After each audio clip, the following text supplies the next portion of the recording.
Hello and welcome to another Pender Ventures podcast. I am Cheri Corbett, partner with Pender Ventures, and am continuing today with our founder series. My guest today is Laurent Pelissier, CEO and with Clarius, an investment of ours we closed on in 2018. Pender Ventures is a venture capital investor focused on health tech and B2B technology companies at the inflection point between commercialization and scale. We are a team of hands-on, high-conviction investors who partner closely with founders to accelerate growth and build category-leading businesses. My guest today is founder and CEO of Clarius Mobile Health Corp. Laurent holds an electrical engineering degree from NCA, is that how I say that? Or it's NCA? NCA, France. Yeah. He is a recognized leader in the field of ultrasound with over 100 patents in his name. In 2000, Laurent founded Ultrasonics, a company that developed the first software-based ultrasound platform. Ultrasonics became a leading provider of systems for ultrasound research, OEM, and several point of care high-performance segments. The company was acquired in 2013 by Analogic Corporation for $83 million US, a public company at that time, resulting in significant returns for its shareholders. In 2014, Laurent founded Clarius with a goal to democratize medical ultrasound, making it available to all by leveraging miniaturization, consumer technology, and artificial intelligence. This podcast is for information purposes only. It should not be viewed as investment advice or as an offer to buy or sell Pender's funds. Our funds are not guaranteed, and any discussion of past performance is not an indicator of future results. Any opinions expressed are as of the date of this podcast and are subject to change. Pender may not necessarily share the opinions of our podcast guests. More important information can be found on our website, penderfund.com/disclaimer. Thanks so much for joining me today, Laurent. And to kick it off, no worries. I'd love to hear, I know I just gave a bit of an overview, but maybe a little bit more about your background would be great. Well, my name is Laurent. I'm an electrical engineer from France. This is where I grew up. I came to Canada in 2000, in Vancouver directly. And I've been in ultrasound my whole career, which is about 27 years in ultrasound. When I came to Canada, I always wanted to have an interesting project. I found a job as a software engineer, and then shortly thereafter, I left to start to embark on a journey to build an ultrasound machine, a new type of ultrasound. And so that's led to the creation of Ultrasonics, my first ultrasound company. That was then acquired 2014, and then Clarius today. So that's my quick background. Amazing. And so maybe just give us a bit more history on Clarius and just like in 2 sentences, because we'll get more into it later on what it does. So we started Clarius with the goal to bring the power of ultrasound, specifically the diagnostic power, the guidance power of ultrasound, and make it available to everyone who benefit from it. And so today it's limited to hospitals and larger clinics, and so we want to make this available to more people. And what ultrasound does, ultrasound at bedside, allows and is proven to really accelerate the course of treatment, accelerate to find the right treatment for the patients. It's also used for real-time guidance of procedures to really improve the outcome and the safety.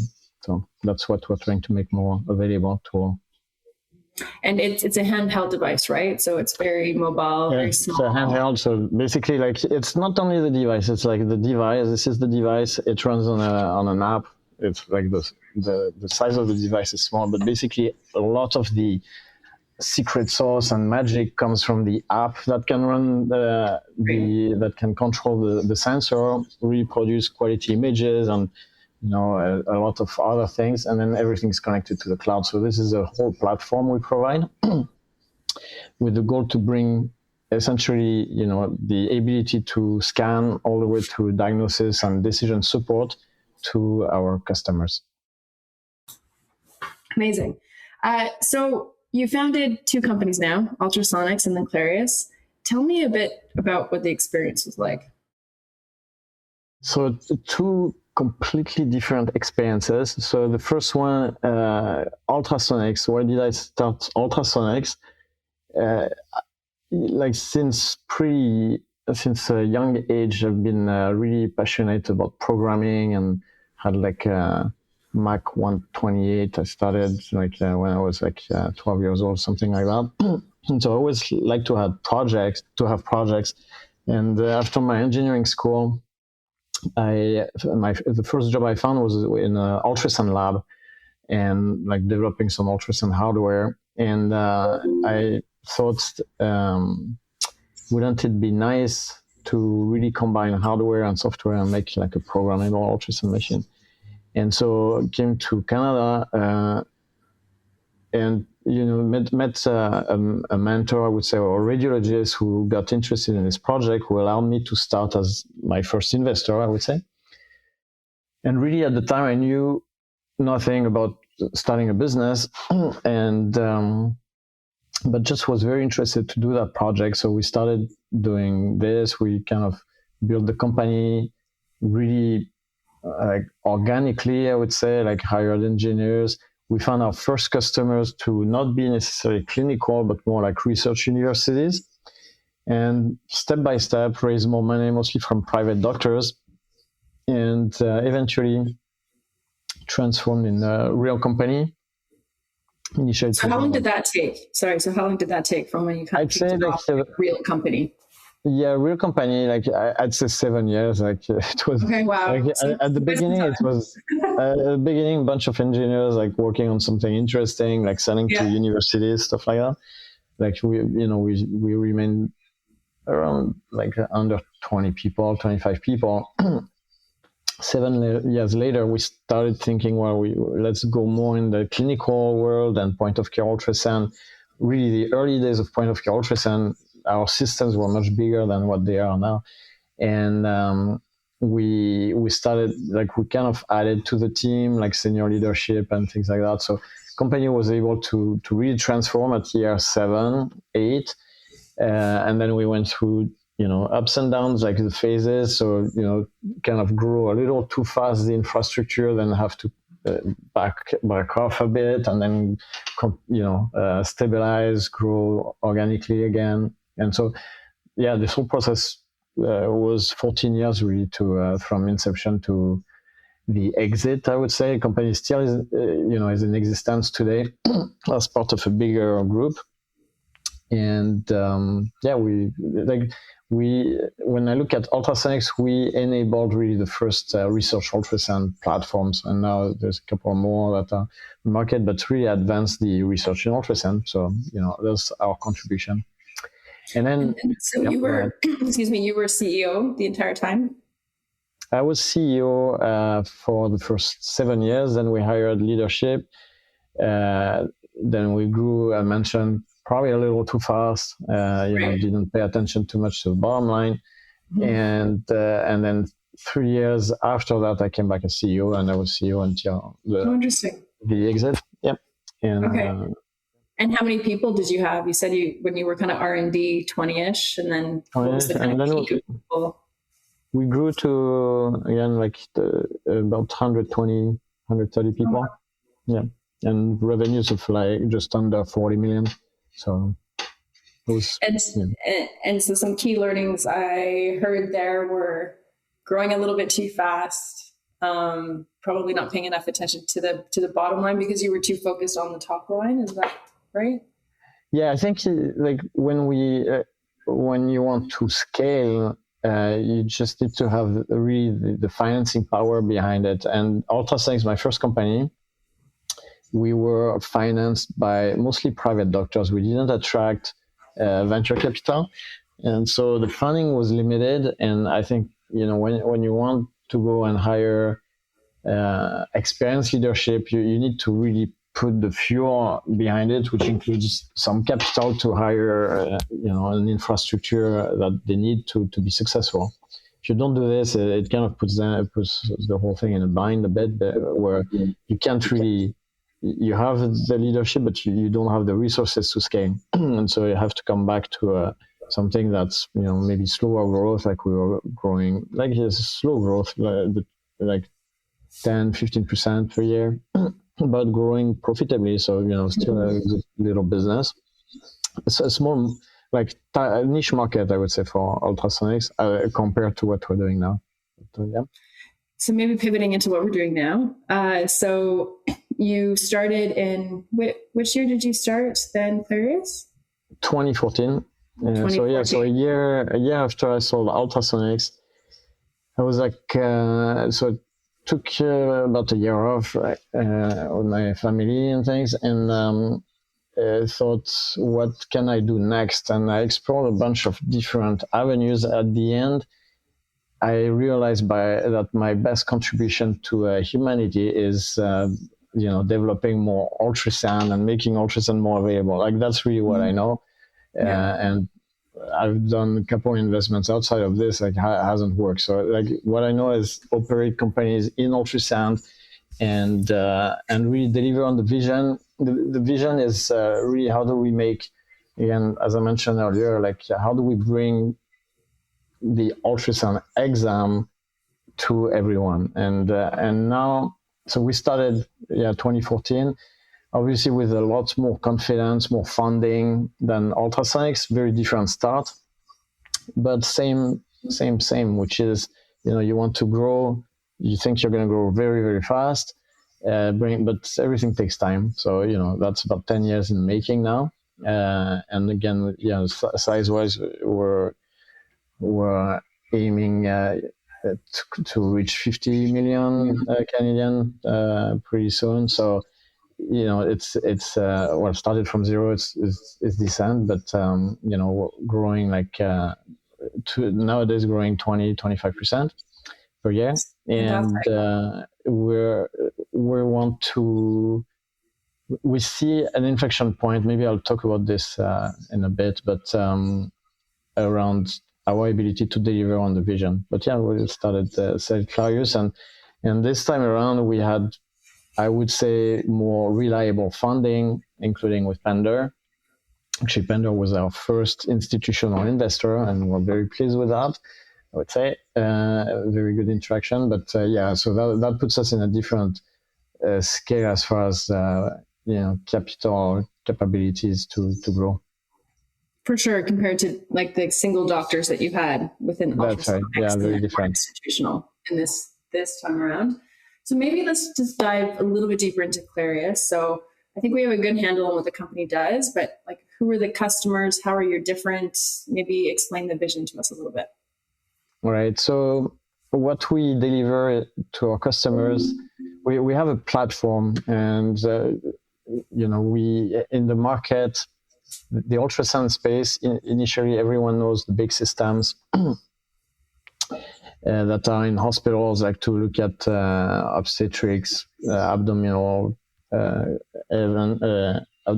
situations, and so on and so forth. And the last, 15 years, the ultrasound technology with miniaturization has made its way outside the radiology department into what's called point-of-care ultrasound, which is in emergency medicine, but other specialties that don't really use ultrasound all the time, but it helps their practice. For example, in emergency medicine, triage, understanding if someone has internal bleeding or some serious internal issue, and then triage patients this way.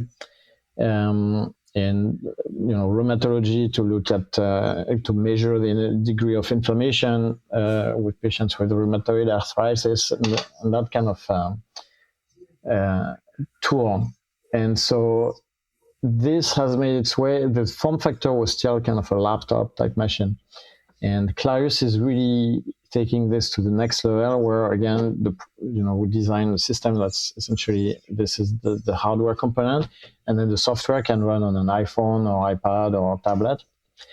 And so for those that don't have the video up, it's basically the size of your hand is how I would describe it. Right, exactly. Yeah. And it's like just the ultrasound probe is wireless, connects wirelessly to multiple types of devices. And it's it's a fraction of the price of a compact system. And so when you look at the markets where we're going into, the ultrasound space, like the card-based, the compact machines that are the laptops, very saturated, like 10 different companies trying to sell the same stuff to doctors. And we're replacing some of the compacts where the barrier to entry is easier, mostly in private space, not so much in hospitals, because hospitals is very rigid buying patterns. But there is some replacement. But really what we're about, which is again the vision of the company, how do we enable more users to be able to access the technology? And the main barrier, the barrier of cost, really gets reduced, especially, for example, in primary care. You have users, like doctors, are reimbursed to perform ultrasound. So the price barrier, you're getting to a point, sub, like in the $10,000, that, you buy an ultrasound, the ROI is sufficient, in 6 months it's paid off. And so why not every doctor is using ultrasound? And a big part of this is training. And so when you look at today, our customers today, I'd say, in primary, like two main markets we're focused on: primary care and MSK. We also sell in aesthetics, but I would say primary care and MSK are the biggest opportunities.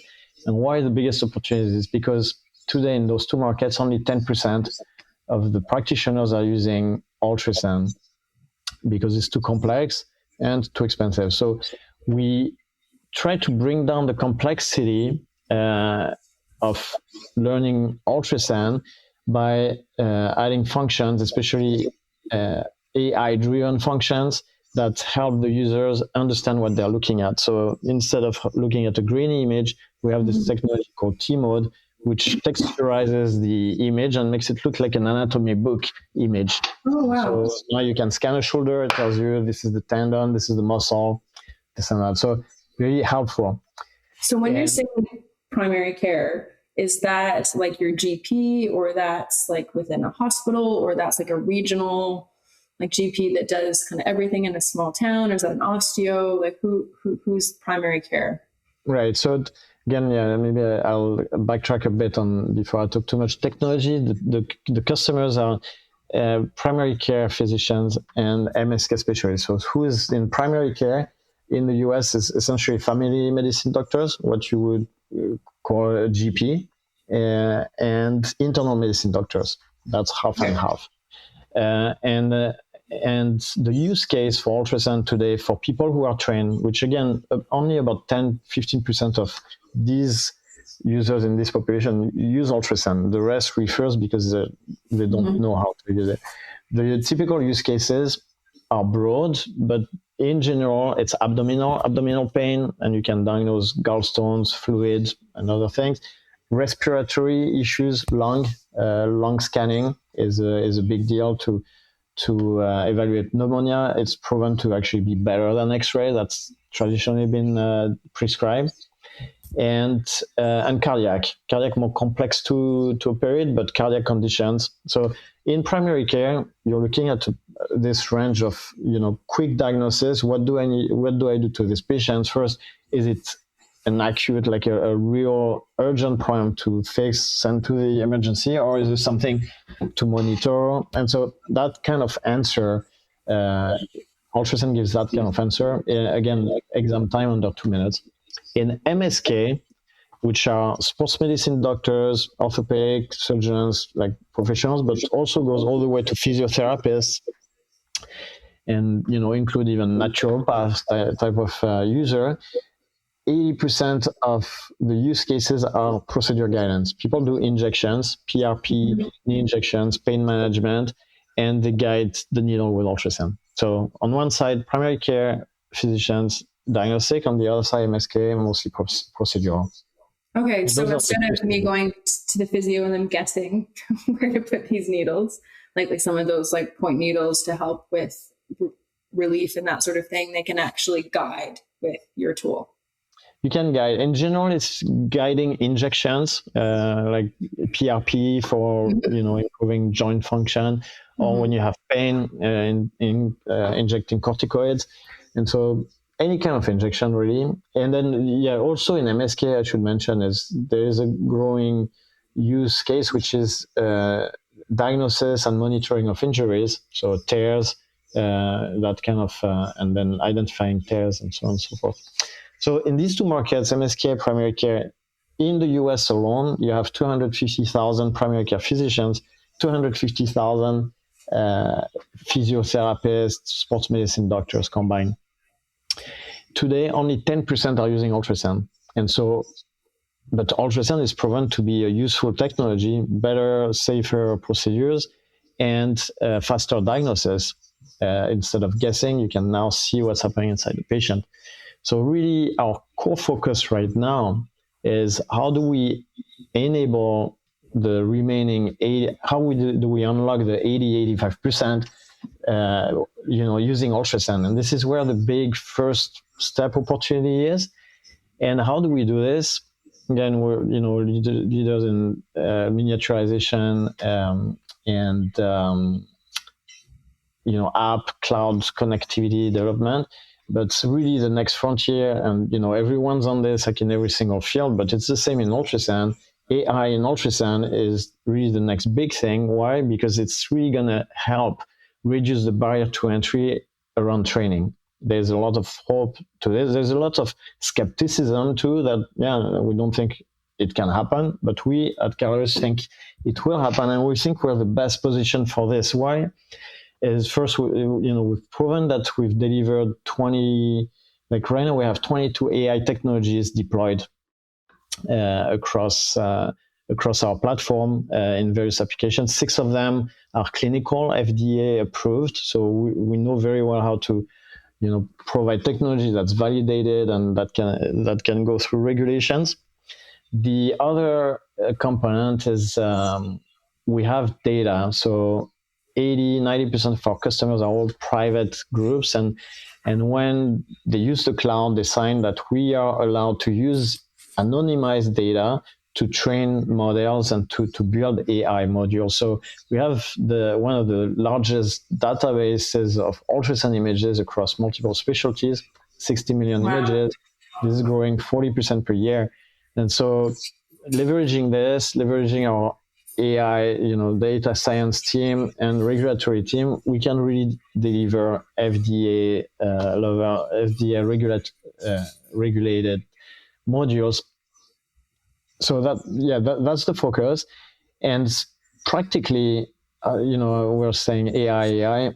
Like today, AI helps people understand what they're scanning. So you put the probe on the shoulder, instead of saying a grainy image that you don't know what you're looking at, it shows an anatomy book type image.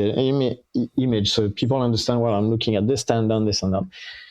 The next level of AI is really bringing the workflow, bringing the whole chain from scanning to decision support, like measuring, and what do I do with the information I just got through this ultrasound exam.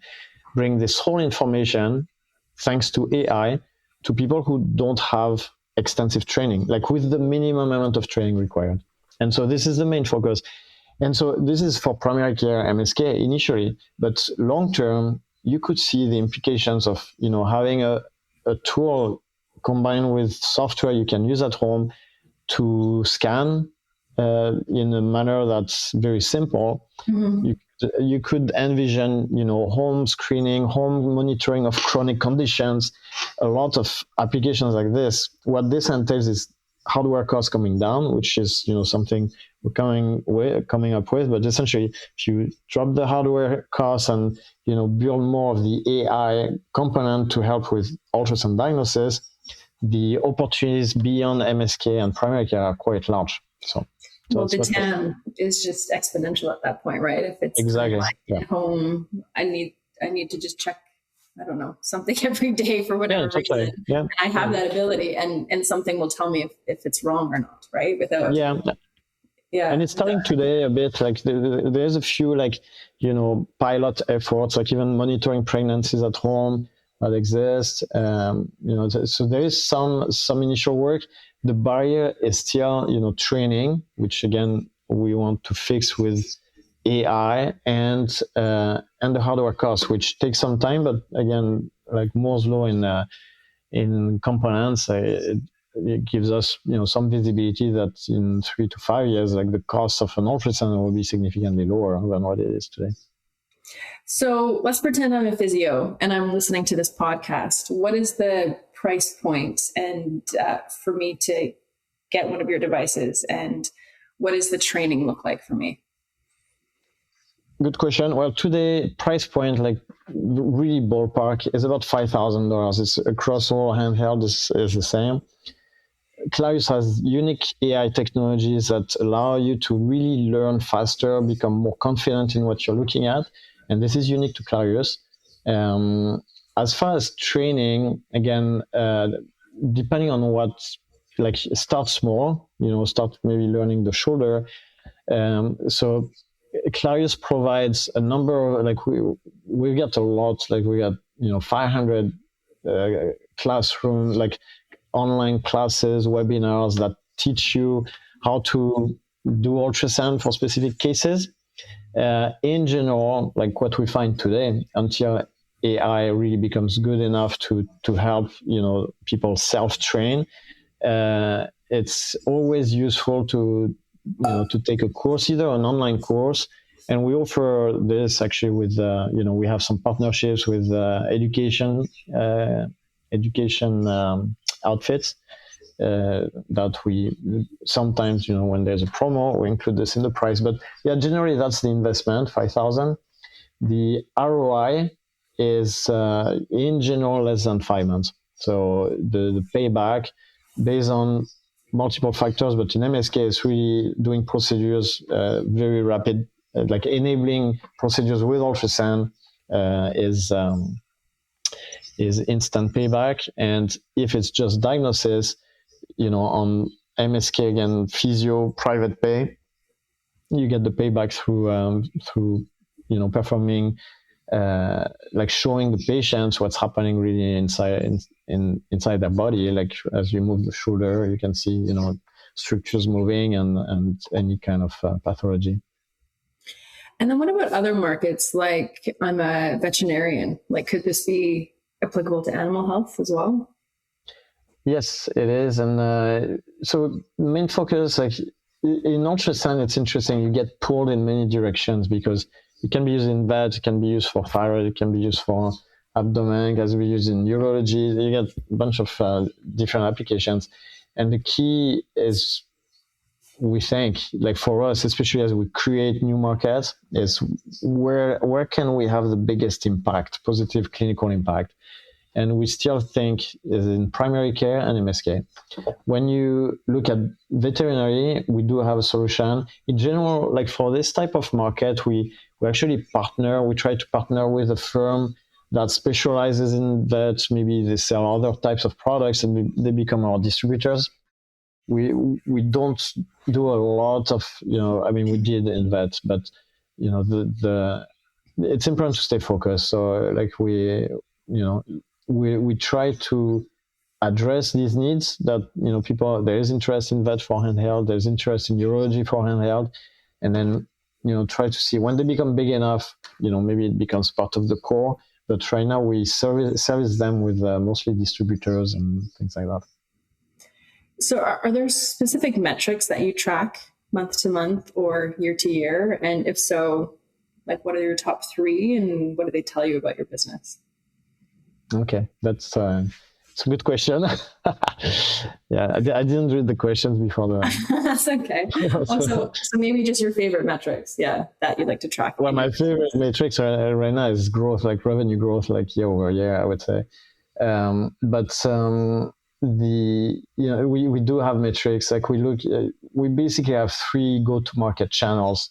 One is remote selling, like inside sales, we call it. Like a lot of it's digital, it's marketing driven. So we do a lot of marketing, mostly digital, email, and PPC. And this funnels leads into an inside system. Currently, we have close to 20 people selling. And it's all done remotely. We do remote install, remote support. And so that's one channel. The other channel is enterprise, more like B2B. And then the third channel is distribution, third-party distribution outside North America. Most of our revenues are still coming from North America. It's like close to 60%. And so the metrics we look at in general, obviously the high-level metrics, revenues, revenue growth. But then inside each channel, we have metrics around that give us channel performance. For example, number of deals closed per individual rep, rep activity, that kind of thing. And then on the distributor, it's amount of business per year, like how many distributors are above that threshold, which kind of tells us like how many true active distributors do we have, that kind of thing. So we do track, I would say, monthly, like 20 metrics. And if I was to pick the top metrics right now: revenue growth, marketing, total lead count, and conversion rate. Right. Okay. So all the growth, lots of growth, which makes sense for sure for where you're at. So if you're thinking of strategy and strategic bets, like do you have in the next 12, 24, 36 months, like what are your big things that you're focused on? Yeah, I think, and then we're extremely focused. So the focus is the key for companies like us that, we are fairly well capitalized, but we also need to be mindful when we spend $1, it has to be towards something that's going to have impact either short term or mid term. And, on the very long term, it's more difficult for small companies like us. So if you look at bets we're making right now, it's basically what I mentioned is AI technologies that enable the full value chain of ultrasound from scanning to decision support to be provided to people with very, very little training. And again, it's all focus per application. If we look at the efforts again in that field, we picked a couple applications to start with that are high value, I would say, and high impact. There's opportunities to really accelerate these efforts as well, with doing more of these in parallel with kind of the next clinical topics on the list. So that's where we're at. But yeah, AI, and then longer term is product cost reduction. Is what, sorry? Is the hardware cost reduction. Like we want to move more of the value into the software, and then the hardware really becomes a sensor, and not as important in the end. So if we're looking at competitors in your space, like what is your winning combination? I'm hearing you own the data. It helps leverage with AI, limited training in order to use your device. Is there anything else that really sets you apart? Yeah, so in the space, currently there's 4 commercial players. We are number 1 in some markets, number 2, like in our core markets, like either number 1, number 2. I will name the competitors, like there's Butterfly, another independent company, and then GE, who everyone knows, and then Philips. I would say, directionally, Philips lost interest. GE is focused on the space, but GE really sells hardware. The handheld it's a good piece of equipment, but they don't have the ecosystem or the platform that we have, which is, connecting everything to the cloud. They don't have as much native AI, like we're leading in AI. So we see them because, their distribution power, but they're missing the platform aspect of ultrasound, which is important to bring new technologies like AI to the users. And then the other competitor we have is Butterfly, who's a good company, like this, same kind of vision. I think they took a different approach on the technology front, which really, in primary care it works, but in MSK, really they couldn't address the clinical needs so far. And so, and Butterfly and us are the only 2 companies with a lot of data because of the ecosystem. And so when you look at in marketplace, like Clarius is very uniquely positioned to deliver on that vision. It's probably the only company truly able to deliver on that vision to bring the whole value chain of ultrasound to many more users because it has first strong market share in the segments we're after. It's the only company with connectivity, like a real platform. We're also profitable, which, companies like Butterfly are still burning a lot of cash. And so longevity is still in question. And the amount of data that we have and the ability to deliver with the regulatory, we have an edge on this. So that's where I'd say our differentiation lies, like as a company.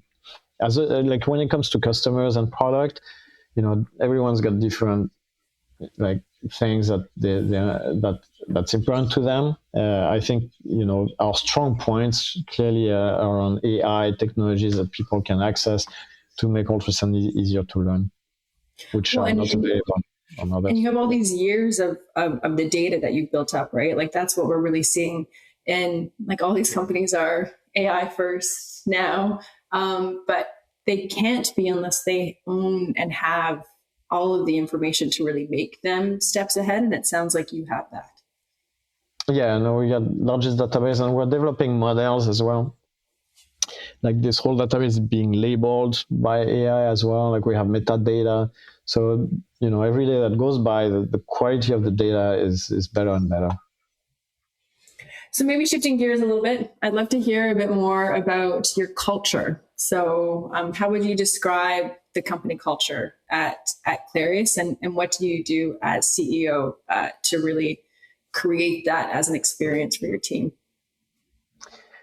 Yeah, I think culture is important. Culture, the starting point, the culture starting point really is, and we have these values like, innovation, trust, and collaboration. And, it sounds very cliche, but I think it's, as long as you honor them inside the company, like it's good to preach, like to remind, but it's like, how do we behave day to day? So I think, at least for myself, like I'm trying to live by those values, which are it's like a natural thing, except, sometimes you have situations that are difficult that come to test these values. And so in these moments, this is where it's really important to, to live by these values. Like, I don't know, trust, like someone makes a mistake, well, you're not going to go bonkers and tell them like, well, you made this mistake. Like you would try to understand and try to help and try to support.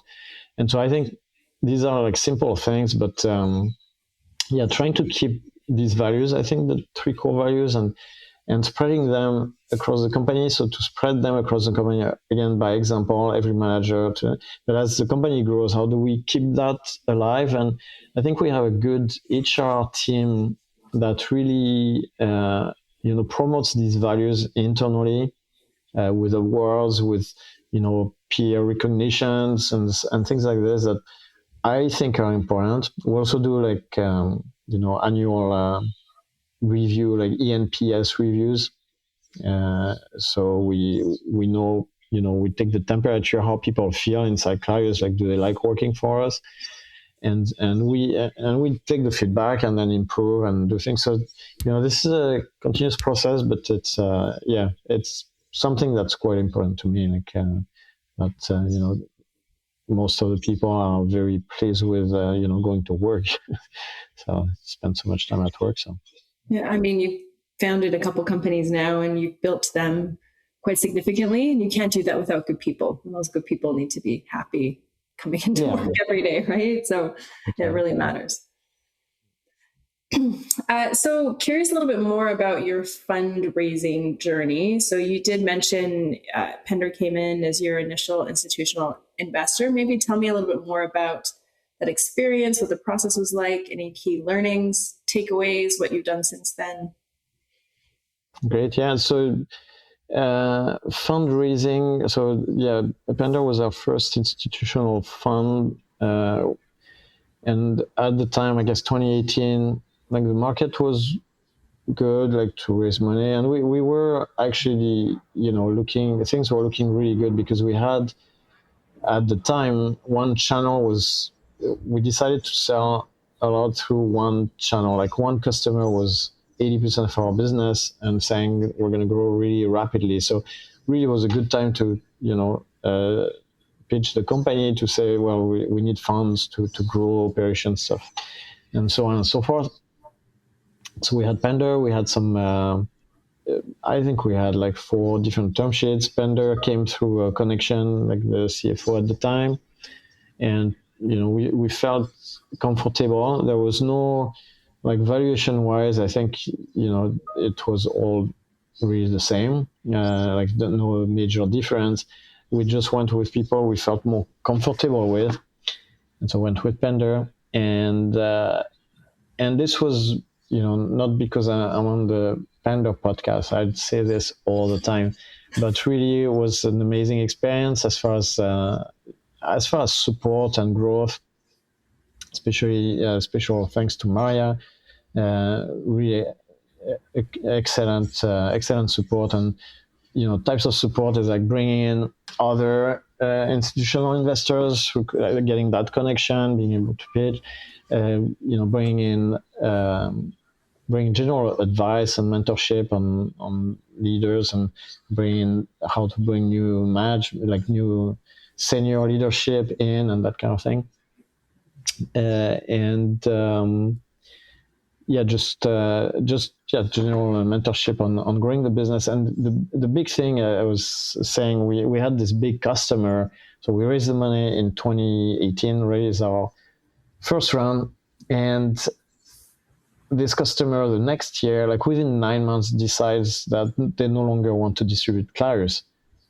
And so all of a sudden, we were planning for 100% growth, and now we're planning for 50% drop. And really, this was a test for the company and a test of the relationship with Pender, how important it is to really find the right partner. And really, after that, so thankfully we were supported. We actually even had to do a bridge financing led by Pender, which eventually converted. But this kind of difficult time is really the times where you can evaluate the quality of a partner. And so I think, and everyone says this, but I think we got lucky, like with Pender. You never know until you start working with someone if it's going to work. But super important, obviously, like financial partners and how you work with them. Mm-hmm. Well, shout out to Maria Picella. She was the one that led the investment. She's our managing partner here and has been digging in since the beginning. So that's fantastic to hear. So just wrapping this up, would love to maybe just hear, what are you most proud of that outsiders wouldn't be able to see? And like what I'm excited about with Clarius and doing this project of delivering ultrasound, what people see is the impact of what we do, the technology. It goes from saving lives in acute situations to saving lives also in non-acute situations where people are able to diagnose something which otherwise would have stayed silent for a long time with imaging. And so there is this impact, and it's visible. The impact that may not be as visible, I think, is the feeling of getting a group of people together, focused on delivering that improvement in people's lives is a super gratifying thing, I would say, because it's it gives. It gives me. You work for a purpose, like you and everyone's kind of aligned and trying to help each other. So I think when this happens, it's like, wow, this is nice, and I'm proud of being able to contribute to this, and grateful as well, obviously. But it's something that's good. It really brings it back down to just the human experience and the kind of reason why, you need a job, you want to build a business, but at the end of the day, you're improving people's quality of life. And that's something that you can be really proud of. That's amazing. So a couple last questions. We talked all about business. Laurent, what do you do for fun outside of building companies? I play music. It's my hobby. Okay. What sort of music? everything from doing like writing electronic music to acoustic guitar. Amazing. Awesome. Love to hear that. Some fun. And I know you didn't prep for this, but we always end with a book recommendation, or my last interview was a podcast recommendation. Is there anything that you've been listening to or reading lately that you'd like to share with the audience? Yeah, actually, that's good. I have an answer for this. It's I just started listening to, and I'm sure he's pretty famous, so that's not going to be new to many people. It's Mark Manson. He's got a bunch of, he's got some podcasts, like one called Solved. I find it interesting to start with. So fantastic. I'm not familiar with that one actually, so I will check that out. I love podcasts. So. There's good humor as well. So, yeah. Awesome. Well, thank you so much. It is Friday before a long weekend when we're recording this, so I really appreciate taking the time here today. And I'm sure we'll chat again soon. So for all of our listeners, that's a wrap, and we'll see you next time on the Pender Ventures podcast. Thank you. Pender Ventures is a venture capital investor focused on health tech and B2B technology companies at the inflection point between commercialization and scale. As a hands-on, high-conviction investor, Pender Ventures partners closely with founders to accelerate growth and build category-leading businesses. With deep roots in the Canadian innovation ecosystem and the flexibility to invest across North America, the team operates from offices in Vancouver, Toronto, Montreal, and Calgary. Learn more at penderventures.com.